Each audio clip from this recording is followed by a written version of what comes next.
जय श्री हरि विष्णु मित्रों। जैसा कि आप सभी जानते हैं कि इस चराचर जगत में ईश्वर ने अनेक प्रकार की योनियां बनाई हैं।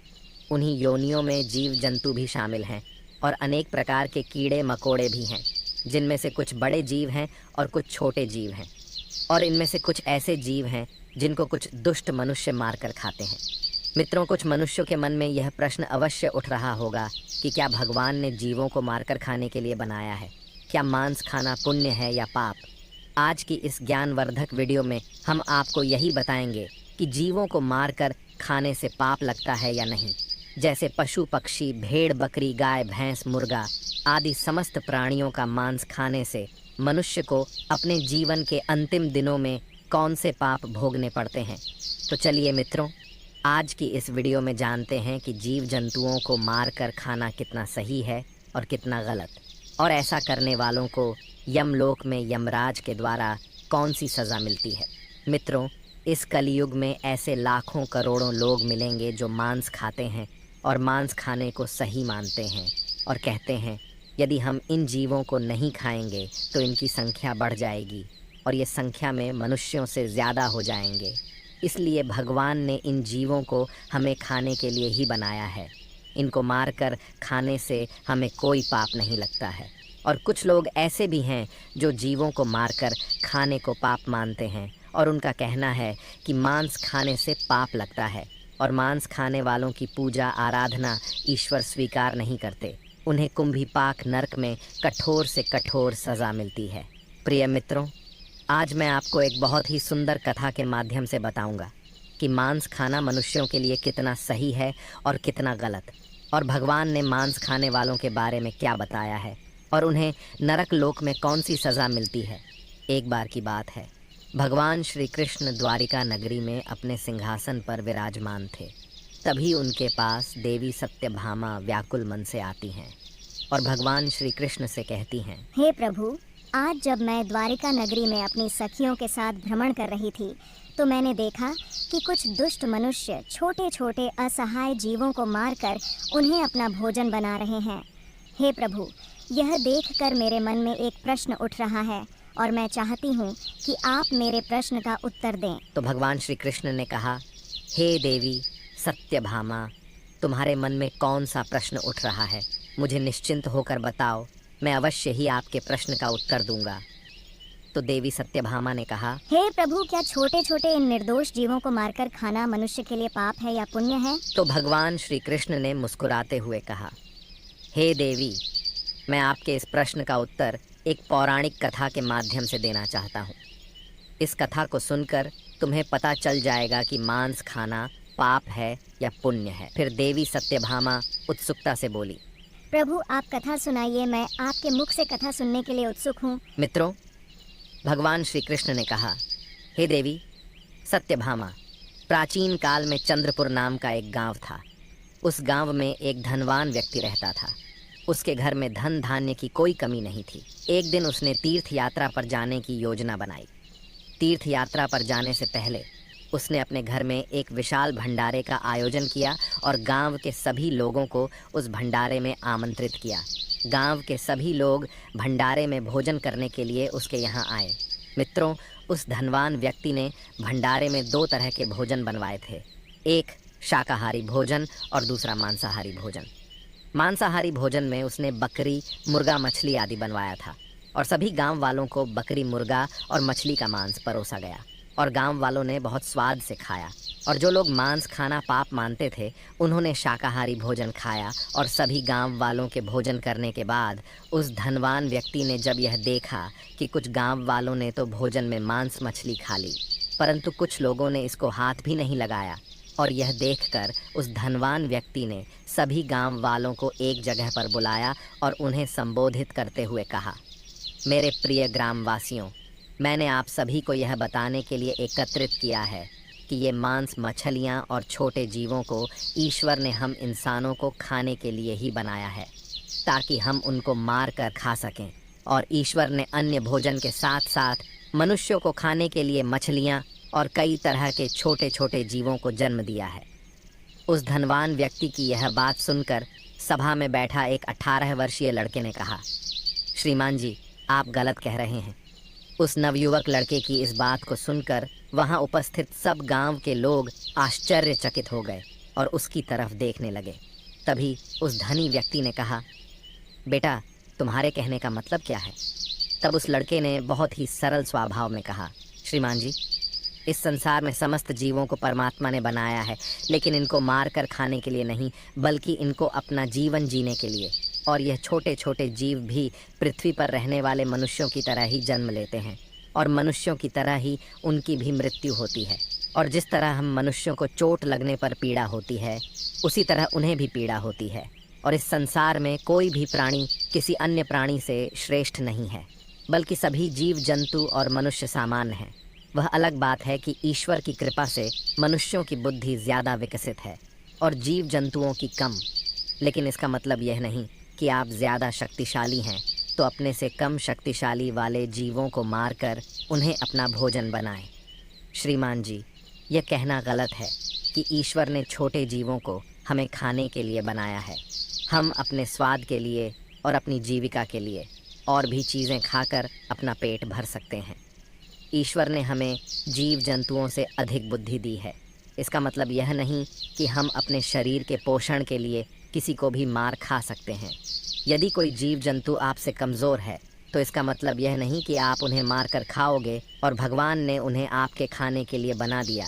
अगर आपको छोटे जीवों को मार कर खाने में अच्छा लगता है, ठीक उसी प्रकार शेर, चीता और बाघ जैसे बड़े जानवरों को हमारे शरीर का मांस बहुत स्वादिष्ट लगेगा और वे जब चाहे हमें पकड़कर अपना भोजन कर सकते हैं।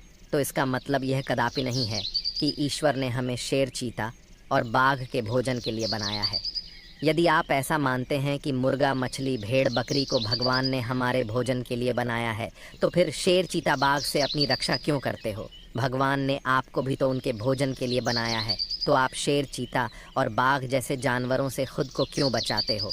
आगे वह लड़का उस धनवान व्यक्ति से कहता है, हे श्रीमान, जिस प्रकार आपको अपना शरीर प्यारा है, आपको अपनी जान प्यारी है, उसी तरह सभी प्राणियों को अपनी जान प्यारी है और अपना शरीर प्यारा है। चाहे वह छोटा जीव हो या बड़ा मनुष्य, अपने आप को सभी जीवों से श्रेष्ठ समझता है, परंतु वास्तव में यह मनुष्य कभी कभी मूर्खों वाले काम करता है। ये दुष्ट मनुष्य अपने से छोटे जीवों को मारकर खाते हैं। मित्रों, इस तरह उस नवयुवक लड़के की बात सुनकर उस धनवान व्यक्ति का मुंह बंद हो गया और वह सभा के सामने बहुत लज्जित हुआ। और गांव के सभी लोग उस लड़के की इन बातों से सहमत हो गए। और फिर भगवान श्री कृष्ण ने देवी सत्यभामा से कहा, देवी, मैं तुम्हें भगवान शिव जी का एक और उपदेश सुनाता हूँ। इस उपदेश को स्वयं भगवान शिव जी ने माता पार्वती को सुनाया था। हे देवी, इस उपदेश को सुनने के बाद आपको पता चल जाएगा कि मांस खाना पाप है या पुण्य। तो देवी सत्यभामा ने कहा, सुनाइए प्रभु, इस कथा को पूरा मन लगाकर सुनना, नहीं तो कथा आपकी समझ में नहीं आएगी, क्योंकि आधी अधूरी कथा सुनने वाले लोग ही मांस, मछली और छोटे जीवों को मारकर खाते हैं। जो कथा को पूरी सुनता है वह जीवन में ऐसा पाप कभी नहीं करता है और उसके घर में माता लक्ष्मी जी वास करती हैं। मित्रों, कथा सुनाते हुए भगवान श्री कृष्ण कहते हैं, हे देवी, एक बार एक सन्यासी महात्मा जंगल में तपस्या कर रहे थे। तभी उनके पास एक छोटा सा मृग तेज़ी से भागता हुआ आया और उनके पीछे छुप गया। वह हिरण बहुत भयभीत था। उस भयभीत हिरण को देखकर सन्यासी महात्मा की तपस्या भंग हो गई और उन्होंने गुस्से में उस हिरण से पूछा, हे मृग, तुम इतने डरे हुए क्यों हो? तुम्हें क्या परेशानी है और किसके डर से तुम मेरे पीछे छुपे हुए हो? मित्रों, वह सन्यासी महात्मा उस हिरण से यह पूछ ही रहे थे। तभी वहाँ पर एक व्याध आ पहुँचा जिसके हाथ में धनुष और बाण थी।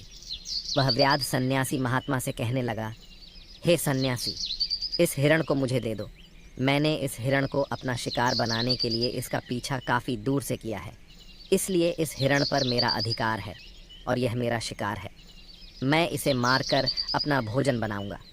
व्याध की यह बात सुनकर सन्यासी महात्मा उस पर हंसने लगे और बोले, अरे मूर्ख, तुझे इतना भी नहीं पता कि इस संसार में किसी भी जीव पर किसी का अधिकार नहीं होता।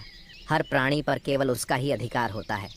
फिर शिकारी कहता है, नहीं, इस हिरण पर मेरा अधिकार है और मैं इसका शिकार करके इसको मार कर खाऊंगा। तब सन्यासी महात्मा शिकारी से कहते हैं, किसी प्राणी को मारकर खाने का अधिकार तुम्हें किसने दिया?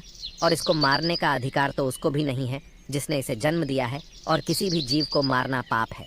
क्या तुम इस बात को नहीं मानते हो? तब शिकारी कहता है, हे सन्यासी, किसी जीव के मांस का भोजन करना पाप नहीं है, और जीवों को मारकर मैं उन्हें इस जीवन से मुक्त करता हूँ।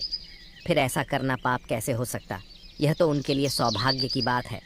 और वैसे भी यदि मैं नहीं खाऊंगा तो कोई ना कोई तो इसे मारकर खाएगा ही, और अगर जीवों को मारना पाप है तो राजा महाराजा इनका शिकार क्यों करते हैं? क्या उन्हें इन्हें मारते समय पाप नहीं लगता? व्याध की यह बात सुनकर वह सन्यासी महात्मा समझ गए कि इसकी बुद्धि शिकार करते करते और मांस खाते खाते मंद पड़ गई है, और इसे पाप और पुण्य का ज्ञान नहीं है। तब वह सन्यासी महात्मा उस शिकारी को एक कहानी सुनाते हुए कहते हैं कि हे वत्स, इस कहानी को ध्यान से सुनना कि लोग जीवों का शिकार क्यों करते हैं और मांस क्यों खाते हैं, और इसे खाने से हमें कौन सा पाप भुगतना पड़ता है। तब कहानी सुनाते हुए सन्यासी महात्मा कहते हैं, हे व्याध, एक बार अंग देश में भयंकर अकाल पड़ गया था।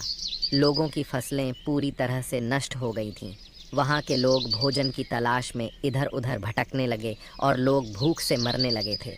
अपनी प्रजा की यह दशा देखकर वहाँ के राजा को इस बात की बहुत चिंता हुई कि लोग भूख से मर रहे हैं और वह उनके लिए कुछ भी नहीं कर पा रहा है। तभी उस राजा ने एक सभा बुलाई और अपने मंत्री से पूछा कि लोगों को इस भोजन के अकाल से और भूखमरी से कैसे बचाया जाए।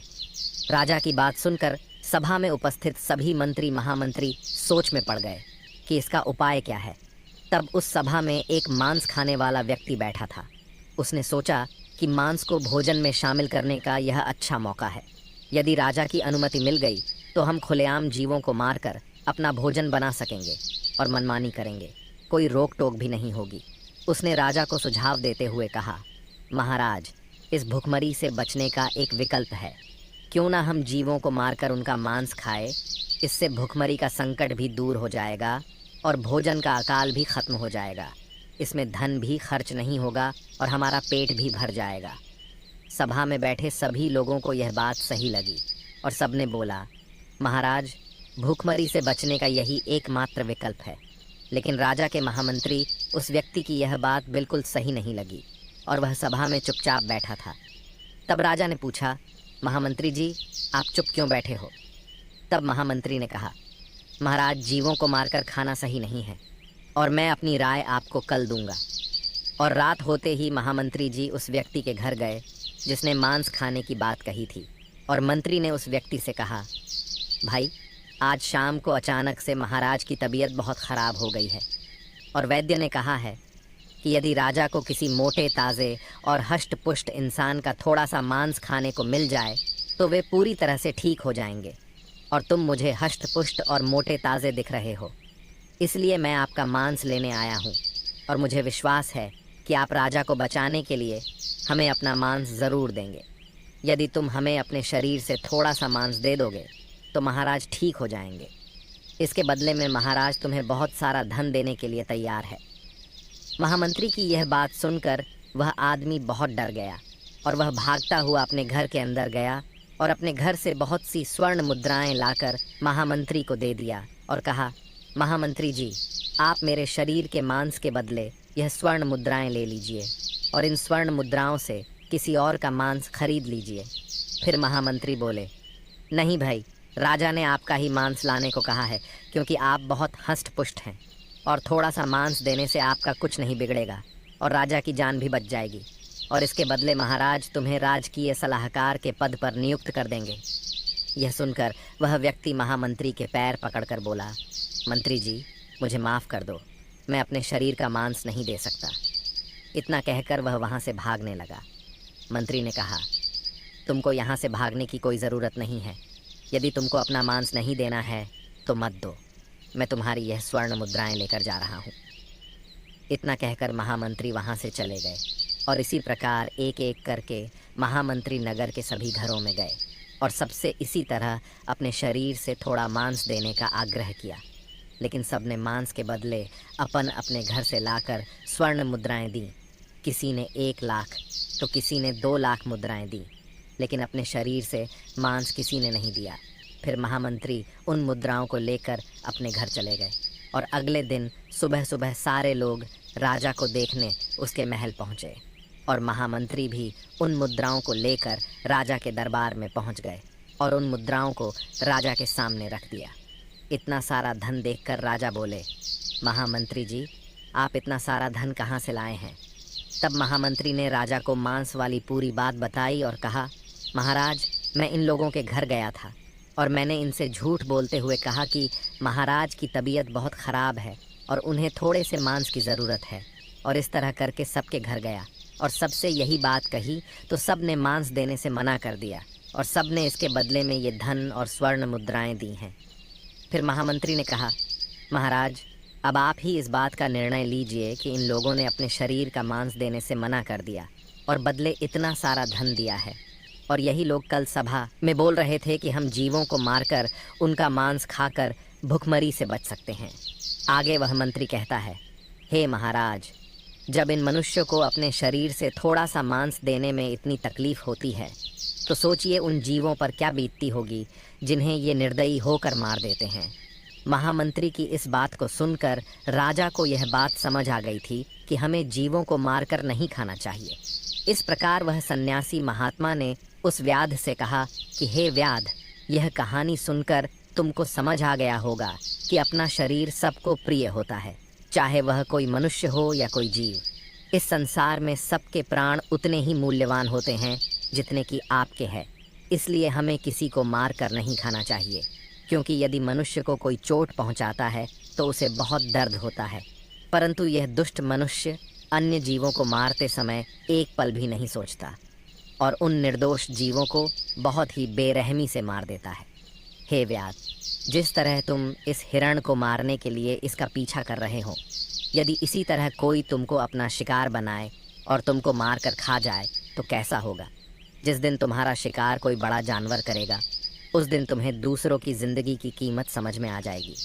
मित्रों, सन्यासी महात्मा की यह बात सुनकर उस शिकारी की आंखों में आंसू आ गए और बोला, हे महात्मा, मुझे क्षमा करना। आज मैं आपको वचन देता हूँ कि आज से मैं कभी जीवों को नहीं मारूंगा और मैं मांस खाना छोड़ दूंगा। मित्रों, इस प्रकार से भगवान श्री कृष्ण ने देवी सत्यभामा को मनुष्य के जीवन की कड़वी सच्चाई बताई। प्रिय मित्रों, मैं जगत के संचालक भगवान श्री हरि विष्णु से हाथ जोड़कर प्रार्थना करता हूँ कि इस संसार में मांस खाने वाले व्यक्तियों की मानसिकता को बदले, क्योंकि कुछ लोगों को अभी भी यही लगता है कि मांस खाना पाप नहीं है। वे यह सोचते हैं कि मैं तो खरीद कर खाता हूँ, इसीलिए मुझे पाप नहीं लगेगा। पर ऐसा नहीं है, पाप सबको लगता है, चाहे आप खरीद कर खाएं या आप जीवों को मार कर खाएं। इसलिए हमें मांस नहीं खाना चाहिए, क्योंकि मांस खाने वाले व्यक्ति की प्रार्थना ईश्वर स्वीकार नहीं करते हैं। मित्रों, गरुड़ पुराण के अनुसार जो भी मनुष्य जीवों की हत्या करता है उन्हें नरक लोक में कठोर से कठोर सज़ा दी जाती है। मित्रों, आशा करते हैं आपको यह ज्ञानवर्धक कथा अच्छी लगी होंगी। आप एक बार सच्ची श्रद्धा से कमेंट बॉक्स में जय श्री कृष्णा, जय भोलेनाथ अवश्य लिखें। मित्रों, वीडियो देखने के लिए